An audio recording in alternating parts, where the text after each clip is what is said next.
Welcome to the bird media. నేను మీ Pawan Krishnamurthy.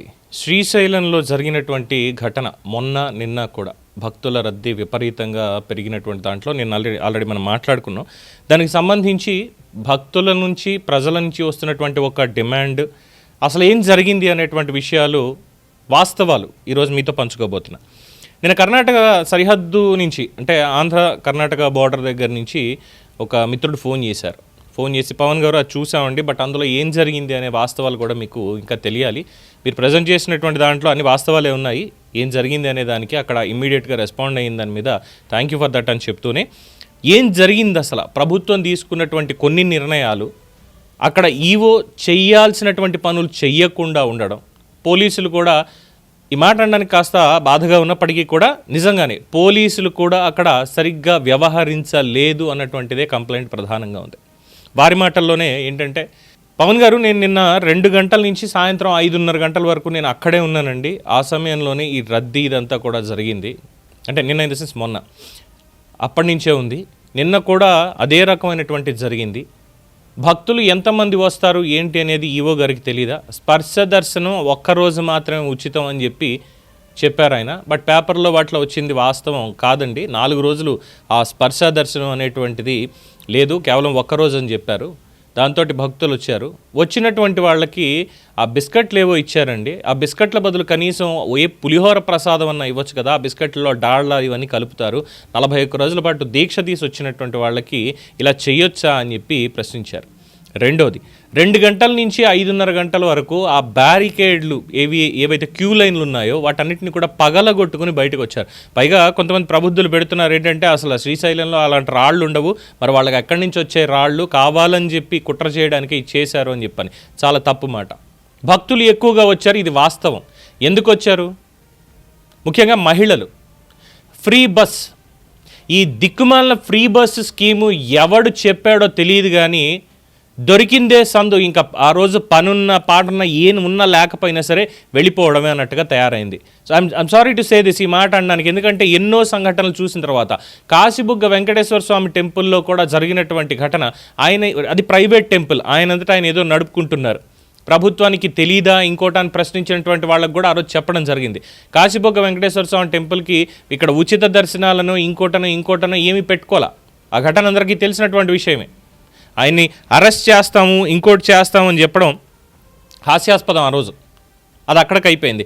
Same to same ఉచిత bus ఉంది, ఉచిత బస్సు సౌకర్యం ఉంది, ఆ పదాన్ని వెళ్ళిపోదాం, పొలోమని వెళ్ళిపోవడమే. ఏ టైంలో దర్శనం దొరుకుతుంది, ఏ టైంలో దర్శనం ఉండదు అనేది చూసుకోవడం భక్తుల దగ్గర ఉన్నటువంటి తప్పండి. ఇది తప్పుగా తీసుకోవద్దు, ఎందుకంటే వ్యవస్థను ప్రశ్నిస్తున్నప్పుడు మన దగ్గర ఉన్నటువంటి పొరపాటును కూడా మనం ప్రశ్నించుకోవాలి, వ్యవస్థను నిలదీస్తున్నాం అన్నప్పుడు. సో అక్కడ తొక్కిసలాట మొదలవుతోంది. క్యూ కాంప్లెక్స్లో ఒక 200 మంది నించోవాలనుకుందాం, ఒక్కొక్క కంపార్ట్మెంట్లో, ఒక్కొక్క దాంట్లో 300 మంది ఉన్నారు. అప్పటికి తెలియదా ఎగ్జిక్యూటివ్ ఆఫీసర్ గారికి అక్కడ జరిగినటువంటిది కాదు, చేసినటువంటి తప్పేంటో తెలుసా? సరైన టైంలో స్పందించకపోవడం మాత్రమే చేశారు. స్పందించలా. కనీసం మైక్లో, బాబు దర్శనాలకి ఇలా అవుతోంది, దర్శనాలు మూసేశారు. 2 గంటల నుంచి 5:30 గంటల వరకు లాక్ వేసేసి, మరి లోపల విఐపి దర్శనం జరిగిందా ఏంటి అనేటువంటి తెలీదు, ఎంతమందికి దర్శనం కల్పించారనేది చెప్పలేదు. ఈవో గారి పనితనం లోపభూయిష్టం, ఇది భక్తులే చెప్పినటువంటిది. కనీసం మైక్ సెట్లు లేవా అనౌన్స్ చేయడానికి? దర్శనానికి ఇంత టైం పడుతోంది, రద్దీ ఇంత అవుతోంది. ఇంకొకటి ఏంటంటే, ఎందుకు దీనికి సమాధానం లేదు చెప్పాలి. 2 గంటలకి సపోజ్ నేను వెళ్ళాను, 2 గంటలకి నా దర్శనం అవ్వలేదు. 3 గంటలకు నా తమ్ముడు వచ్చే టికెట్ తీసుకుని వాడికి దర్శనం కాలేదు.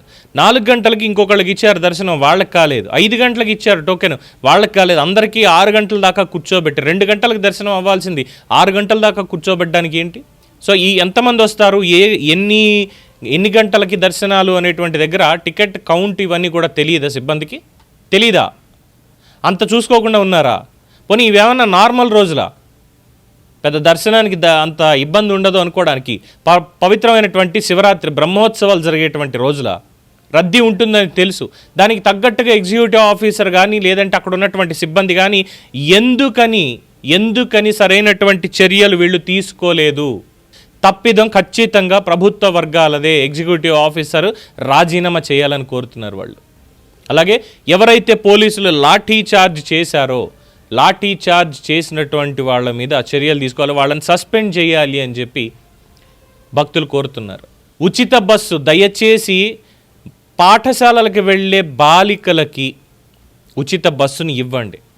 వృద్ధులకి 60 ఏళ్ళు పైబడిన వాళ్ళు, పోనీ 55 ఏళ్ళు పైబడినటువంటి వృద్ధులకి, మహిళలకి ఉచిత బస్సు ఇవ్వండి. మిగతా వాళ్ళు ఎవరికి ఉచితంగా ఇవ్వాల్సినటువంటి పని లేదు.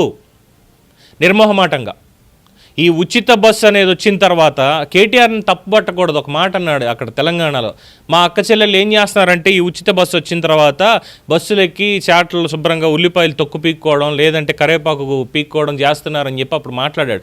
ఏపీలో కూడా సేమ్ టు సేమ్ ఇదే, ఉచితం అనే దానికి ఇదే నడుస్తోంది. సో రాజకీయ నాయకులు మీకు ఓట్లు పడాలి అంటే అభివృద్ధి దిశగా పయనించండి, అంతేగాని ఉచితాల పేరుతోటి ఇలాంటి కార్యక్రమాలకి తెర తీయద్దు. ఈ ప్రమాదానికి ఉచిత బస్సు కూడా ఒకానొక కారణం అని నిన్న మాట్లాడినటువంటి ఆ భక్తుడు చెప్పినటువంటి విషయం. ఫ్రీ బస్సులను వేశారండి, ఫ్రీ బస్సులను వేయడంతో ఎక్కడెక్కడి నుంచో ఇంకా దొరికిందని చెప్పి వచ్చేశారు. రద్దీ ఇంత ఉంటుంది అని చెప్పి వాళ్ళకి తెలీదా? నేనున్నాను, పోలీసులు కనీసం స్పందించలేదు. అయ్యా మీరు ఏదైనా అనౌన్స్ చేయండి, అక్కడ వాళ్ళకి చెప్పండి అది, లేదంటే ఆ బ్యారికేడ్లు కూడా విరుక్కొట్టి ముందుకు వస్తారు. చిన్న పిల్లల్ని, మహిళల్ని నేను పక్కకి తీసుకెళ్ళానంటే చాలామందిని ఇబ్బంది పడతారేమో మళ్ళీ అని చెప్పి, కానీ పోలీసులు అక్కడ ఉన్నటువంటి వాళ్ళు వాళ్ళ డ్యూటీ సరిగ్గా చెయ్యలేదు అని నిన్న మనకు వచ్చినటువంటి కంప్లైంట్. ప్రభుత్వం గమనించుతోందా? ఇది ముఖ్యమంత్రి గారు చెప్పారు. ఎస్, ఈ డెఫినెట్గా ఈ విషయంలో ముఖ్యమంత్రి గారినైనా సరే విమర్శించి తీరాల్సిందే. లోపభూయిష్టంగా ఉన్నటువంటి ఆ వ్యవస్థ మొత్తాన్ని ప్రక్షాళన చెయ్యనటువంటి తప్పు మీది. కాబట్టి ఎట్టి పరిస్థితుల్లో ఎంక్వైరీ కమిషన్లు ఇవేం లేదండి. ఎవరెవరైతే అక్కడ డ్యూటీ చేశారో వాళ్ళందరినీ కూడా సస్పెండ్ చేయాలనేది భక్తులు చెప్తున్నటువంటి విషయం. పటిష్టమైనటువంటి ఏర్పాట్లు పకడ్బందీగా చేయండి. చెయ్యలేనటువంటి పక్షంలో మీరు తప్పుకోండి, భక్తులు చేసుకోగలుగుతారు ఏం చేయాలి అనేది. ఆలయం మీద డబ్బులు మాత్రం కావాలి, డబ్బులు మాత్రం ప్రభుత్వానికి కావాలి, అజమాయిషీ కావాలి, రాజకీయ పునరావాసాల కింద ఆలయాలను పెట్టాలి. సౌకర్యాల దగ్గరకు వచ్చేసరికి భక్తులు ఇబ్బందులు పడాలి. ఆ లాఠీ చార్జ్ చేసినటువంటి పోలీసుల్ని ఖచ్చితంగా సస్పెండ్ చేసి తీరాల్సిందే. ఇది భక్తుల నుంచి ఉన్నటువంటి demand. Last but not least, భక్తులకి ప్రజలకి విజ్ఞప్తి, ఒక హెచ్చరిక కూడా తీసుకోండి మీరు. మనం బయటికి వెళ్తున్నాము అంటే మన ఇంట్లో వాళ్ళు ఎంత ఎదురు చూస్తూ ఉంటారో మన గురించి, అలాగే మన పక్కన ఉండేటువంటి వాళ్ళ గురించి కూడా వారి కుటుంబ సభ్యులు అలాగే ఎదురు చూస్తారు. దర్శనం నాకే కావాలి, మొదటి టికెట్ నాకే దొరకాలి, ఫస్ట్ నేనే ఉండాలి అనేటువంటి దాంతో తొక్కుకుంటూ పోతాను అంటే మిమ్మల్ని కూడా ఎవరో ఒకళ్ళు తొక్కుతారు. తొక్కిసలాటలు దానికే జరుగుతున్నాయి. దయచేసి సంయమనం పాటించండి. క్యూ లైన్లో పద్ధతిగా నించోండి. వెనకాల ఎవరైనా తోస్తుంటే చెప్పండి, తొయ్యొద్దు, ముందు క్యూ అంతా ఉంది అని వెనకాల వాళ్ళకి పాస్ చేస్తూ ఉండండి. మీ జాగ్రత్తల్లో మీరు కూడా ఉండండి. అంతేగాని పొలోమని ఇంక గేట్ తీస్తారు కదా అని తొక్కుకుంటూ వెళ్ళిపోవడం అనేది అది ప్రభుత్వాలు చెప్పవు, మనమే చెప్పుకోవాల్సినటువంటి మాట. దీని మీద మీ అభిప్రాయం తెలియచేయండి. చూస్తూనే ఉండండి ది బర్డ్ మీడియా.